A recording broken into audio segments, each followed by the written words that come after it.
राम राम, मेरा नाम है आदित्य और ग्रह लक्षण ज्योतिष में आपका स्वागत है। आज हम जानेंगे कि होरा, जिसे काल होरा भी कहा जाता है, क्या होता है और दिनों का सीक्वेंस इस पर कैसे आधारित है।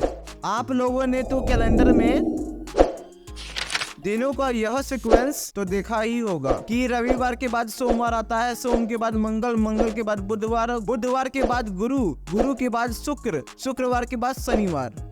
दिनों का यह सीक्वेंस आखिर कैसे डिसाइड हुआ है, उससे पहले यह जान लेना आवश्यक है कि प्रत्येक वार एक एक ग्रहों के नाम पर रखा गया है। जैसे रविवार का स्वामी सूर्य है, सोमवार का स्वामी चंद्र है, एंड सो ऑन।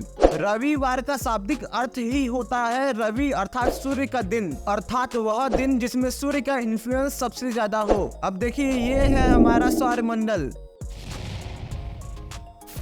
और यह है पूरा ज़ोडिएक बेल्ट। सिंपल शब्दों में 12 राशियों का ग्रुप। और यहाँ चंद्रमा पृथ्वी से देखने पर सारी राशियों का चक्कर 27 दिन में पूरा कर लेता है और यही चक्कर शनि को पूरा करने में 20 वर्ष का समय लगता है। सोचिए, जो काम चंद्रमा 27 दिन में करता है वही काम शनि को करने में 30 वर्ष लगते हैं। इसलिए शनि को देरी का कारक माना गया है। वह कुंडली में जिन भी चीजों पर अपना इन्फ्लुएंस डालेगा वह देरी करेगा। ऐसे ही सभी ग्रहों के 12 राशियों के चक्कर लगाने के समय अलग अलग होता है। देखिए, सूर्य को 12 राशियों का चक्कर लगाने में लगभग 365 दिन लगते हैं। सूर्य ज़ोडिएक बेल्ट का चक्कर नहीं लगाता, बल्कि पृथ्वी से देखने पर ऐसा लगता है कि सूर्य 365 दिन में ज़ोडिएक बेल्ट का चक्कर लगा रहा है। इसी प्रकार चंद्रमा को लगभग 27 दिन लगते हैं, मंगल को लगभग 687 दिन लगते हैं, बुध को 88 दिन लगते हैं और गुरु को 12 वर्ष लगते हैं। शुक्र को लगभग 225 दिन लगते हैं और शनि को लगभग 30 वर्ष लगते हैं। देखिए, यहाँ सभी ग्रहों के चक्कर लगाने का समय दिनों में है, परंतु गुरु तथा शनि को 12 राशियों का चक्कर लगाने में वर्षों का समय लगता है। अतः यह दोनों ग्रह बहुत महत्वपूर्ण हो जाते हैं। टाइमिंग ऑफ इवेंट निकालने के लिए इन दो ग्रहों का ही इस्तेमाल किया जाता है। देखिए, हमारे सनातन धर्म में 2 सूर्योदय के बीच के समय को ही एक वार अर्थात वीक डे कहा जाता है। इसी प्रकार आगे के वारों का कैलकुलेशन किया गया है, परंतु वेस्टर्न कॉन्सेप्ट में रात के 12 बजे से दूसरे रात के 12 बजे के बीच के समय को वीक डे माना जाता है। इसी प्रकार सारा कैलकुलेशन होता है। सूर्योदय का समय डिफरेंट प्लेसेस में अलग अलग होता है। सुविधा के लिए हम यहाँ सुबह के 6 बजे का सूर्योदय मान लेते हैं। अब इस एग्जाम्पल में वैदिक वीकडे और मॉडर्न वीकडे में 6 घंटे का अंतर आ गया। अगर इस ड्यूरेशन में किसी का जन्म होगा तो वार चेंज हो जाएगा। देखिए, कुंडली के एनालिसिस में वारेस अर्थात वार के स्वामी का बड़ा महत्व है। जिस वार में आप जन्मे हैं, कुंडली में उसका स्वामी जहाँ भी स्थित है वह यह बताता है कि आपकी हेल्थ और इम्यूनिटी कैसी रहेगी। देखिए, मेरा जन्म मंगलवार को हुआ है, अतः मेरी कुंडली में मंगल जिस भी कंडीशन में बैठा होगा वह मेरा हेल्थ की कंडीशन को बताएगा। इसका बड़ा महत्व है। अब यदि मेरा जन्म रात के 12 बजे के बाद और सुबह सूर्योदय के पहले हुआ होता तो मैं वेडनेसडे अर्थात बुधवार को कंसीडर करता और मेरा एनालिसिस गलत हो जाता। और आप यदि अंग्रेजों के नियम के हिसाब से चलेंगे तो आपका एनालिसिस भी गलत हो जाएगा। अतः जो व्यक्ति रात के 12 बजे के बाद और सूर्योदय के पहले जन्म लिया है तो वह एक दिन पहले के वार को अपना जन्म वार समझे। अब ऋषियों ने प्रत्येक वार अर्थात 2 सूर्योदय के बीच के समय को 24 बराबर भागों में बांटने को कहा है और हर एक भाग एक पर्टिकुलर ग्रह से सबसे ज्यादा प्रभावित होता है। मान लीजिए किसी वार का चौथा भाग शुक्र से सबसे ज्यादा प्रभावित है तो हम इसे शुक्र की होरा कहेंगे। यदि कोई भाग सूर्य से सबसे ज्यादा प्रभावित है तो हम इसे सूर्य की होरा कहेंगे।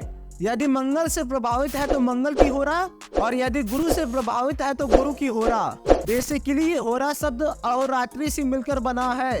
अहो का मतलब होता है दिन और रात्रि का मतलब होता है रात, और होरा कुछ नहीं बस इसी का शॉर्ट फॉर्म है। देखिए, मुहूर्त चिंतामणि में मेंशन है कि होरा का टाइम ड्यूरेशन 2.5 घंटी है। एक घटी या घड़ी 24 मिनट की होती है, तो एक होरा 2.5 गुणे 24 मिनट अर्थात 60 मिनट की होगी, अर्थात एक होरा बराबर 1 घंटा। हमेशा याद रखिए, सूर्योदय के समय पहली होरा जिस भी ग्रह की चलती है, पूरा दिन उस ग्रह का माना जाता है। इस केस में सूर्योदय के समय पहली होरा गुरु की है, अतः यह दिन गुरुवार है। अब प्रश्न यह उठता है कि हम किस आधार पर डिसाइड कर रहे हैं कि होरा का सीक्वेंस क्या होगा। हमने पीछे जाना था कि प्रत्येक ग्रह को 12 राशियों का चक्कर लगाने में कितना समय लगता है। चलिए अब इसे स्लो से फास्ट ग्रह के रूप में अरेंज कर लेते हैं। देखिए, यहाँ शनि सबसे स्लो है और चंद्रमा सबसे फास्ट, इसीलिए सबसे पहले शनि की होरा होगी, फिर उसके बाद गुरु की, फिर उसके बाद मंगल की, फिर उसके बाद सूर्य की, फिर शुक्र की, फिर बुध की, फिर चंद्रमा की, चंद्रमा के बाद फिर से शनि की होरा चलेगी और ऐसे ही साइकिल घूमता रहेगा। अब चलिए फर्स्ट पार्ट में शनि को भर देते हैं, अतः यह शनि की होरा हो गई, और क्योंकि पहली होरा शनि की है अतः यह पूरा वार शनिवार हो गया। अब शनि के बाद गुरु का नंबर आता है तो दूसरी होरा गुरु की होगी, गुरु के बाद मंगल आता है तो तीसरी होरा मंगल की होगी, फिर सूर्य की, फिर शुक्र की, और ऐसे ही सभी ग्रह भरे जाएंगे और रविवार की अंतिम होरा मंगल की होगी। अब हम जानते हैं कि मंगल के बाद सूर्य की होरा चलेगी, तो अगले सूर्योदय के समय पहली होरा सूर्य की होगी, अतः यह पूरा वार रविवार होगा, और ऐसे ही सीक्वेंस में हम ग्रहों की होरा भरेंगे। अब रविवार की अंतिम होरा बुध की होगी और बुध के बाद चंद्र आएगा, इसीलिए अगले सूर्योदय के समय पहली होरा चंद्र की होगी और यह पूरा वार चंद्रमा का अर्थात सोमवार होगा, और हम सीक्वेंस में सभी ग्रहों को ऐसे ही भरते जाएंगे। ऐसे ही 7 वारों का सीक्वेंस चलता रहता है। चलिए अब जानते हैं कि होरा का एप्लीकेशन हम कहाँ कहाँ कर सकते हैं। उससे पहले पराशर ऋषि का यह श्लोक आप देख लीजिए। यह श्लोक बृहद पराशर होरा शास्त्र के 3rd चैप्टर से लिया गया है। इस श्लोक के पहले लाइन में ऋषि ने होरा का मेंशन किया है, वर्ष मासा होरा नाम पतयो बलिनस्थ, अर्थात वर्षेस यानी वर्ष का स्वामी अपने वर्ष में, मासेस यानी महीने का स्वामी अपने महीने में, वारेस यानी वार का स्वामी अपने वार में, होरेस यानी होरा का स्वामी अपनी होरा में उत्तरोत्तर बलवान होता है। देखिए, इस वीडियो में मैं यदि वर्षेस और मासेस के बारे में बताने लग जाऊं तो वीडियो बहुत लंबा हो जाएगा। बस इतना जान लीजिए कि हर एक वर्ष और हर एक महीना का स्वामी कोई ना कोई ग्रह बनता है। यह विशेष प्रकार की कैलकुलेशन द्वारा डिसाइड होता है। पराशर ऋषि ने कहा है कि वर्ष का स्वामी अपने वर्ष में 15 षष्ठ्यांश का बल और प्राप्त करेगा। जिस प्रकार फिजिक्स में फोर्स का SI यूनिट न्यूटन है, उसी प्रकार ग्रह का बल नापने के लिए रूप और षष्ठ्यांश का प्रयोग किया जाता है। पूरे महीने में जो भी ग्रह उस महीने का स्वामी बनेगा उसे 30 षष्ठ्यांश का बल और प्राप्त होगा। वारेस अपने वार में 45 षष्ठ्यांश का बल और गेन करता है। मैंने आपको बताया था कि मेरा जन्म मंगलवार को हुआ है, अतः मेरी कुंडली में मंगल जहाँ भी बैठा है वहाँ पर मंगल दूसरों की तुलना में ज्यादा बली हो गया, और होरा का स्वामी अपनी होरा में 60 षष्ठ्यांश का बल प्राप्त करता है, अर्थात पूरा एक रूप। अर्थात मेरी कुंडली में मेरा होरा लॉर्ड जहाँ भी बैठा होगा वहाँ उसे पूरे एक रूप का बल मिलेगा। देखिए, कंपैरिजन के लिए मैं आपको बता देता हूँ कि जब कोई भी ग्रह अपने परम उच्च अंश पर बैठा होता है, अर्थात किसी भी ग्रह के लिए इससे अच्छा पोजीशन हो ही नहीं सकता, तब जाकर उसे 60 षष्ठ्यांश यानी पूरे एक रूप का बल प्राप्त होता है, और होरा के स्वामी को एक रूप का बल वैसे ही प्राप्त हो गया।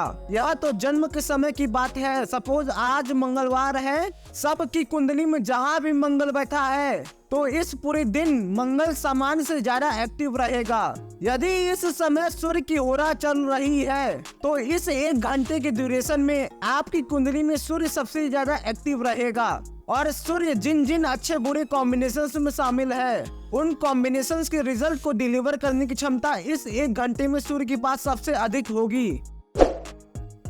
देखिए सूर्य मेडिसिन का कारक है, इसलिए जब कभी भी आप डॉक्टर के पास ट्रीटमेंट इत्यादि के लिए जाते हैं तो सूर्य की ओरा में जाइए, आपको ट्रीटमेंट का लाभ सामान्य से ज्यादा मिलेगा। देखिए बुध को कुबेर से एसोसिएट किया गया है, इसीलिए बुधवार के दिन बैंक अकाउंट में पैसा जमा करने के लिए बोला गया है। ऐसा क्योंकि बुधवार के दिन बुध बलि होता है। परंतु यदि किसी कारणवश बुधवार का समय निकल जाए तो क्या आप एक हफ्ता वेट करेंगे?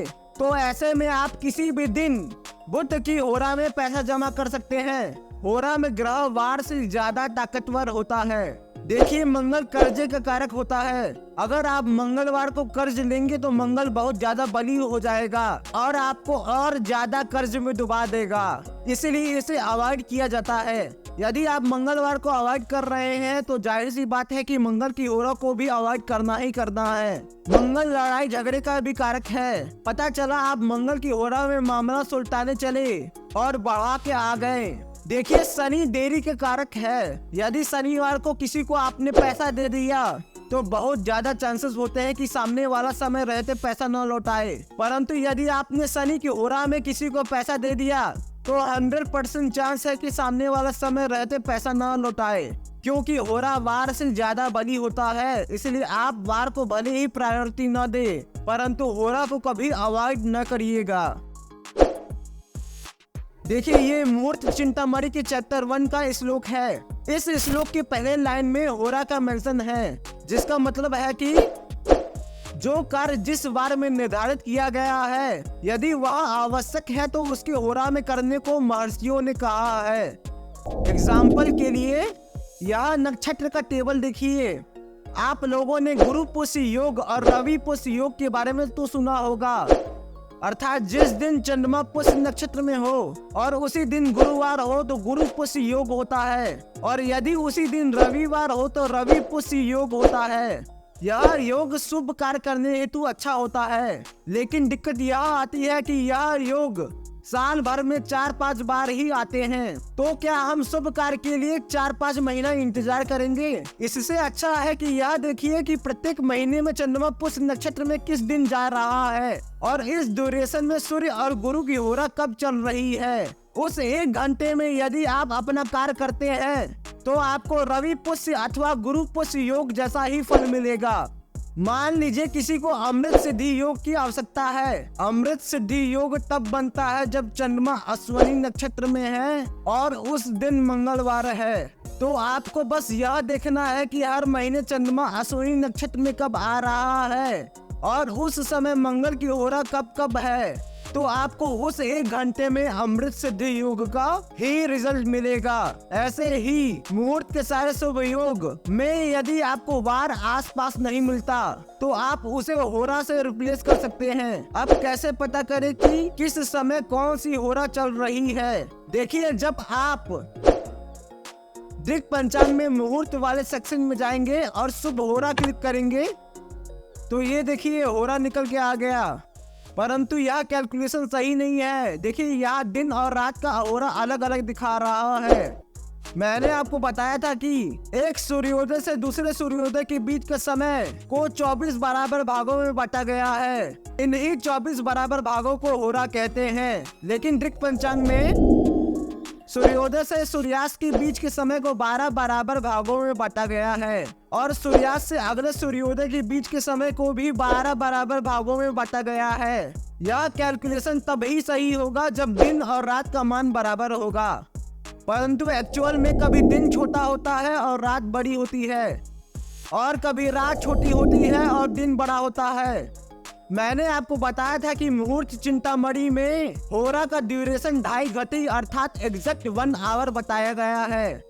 अब जब हम इसे इस प्रकार से कैलकुलेट करते हैं तो दिन की होरा 1 घंटे से ज्यादा होगी और रात की होरा 1 घंटे से कम होगी, और कभी रात की होरा 1 घंटे से ज्यादा होगी और दिन की होरा 1 घंटे से कम होगी।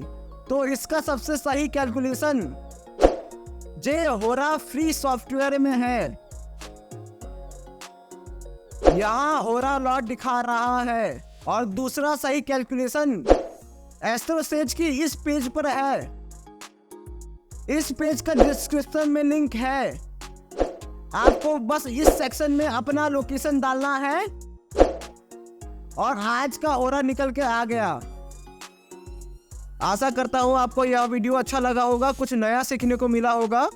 अब यदि आपको मेरा यह वीडियो पसंद आया है तो मेरे इस वीडियो को लाइक और शेयर करिए, मेरे चैनल को सब्सक्राइब करिए और बेल आइकन भी दबाइए। चलिए अब मिलते हैं किसी और एनिमेटेड वीडियो में। जय श्री राम।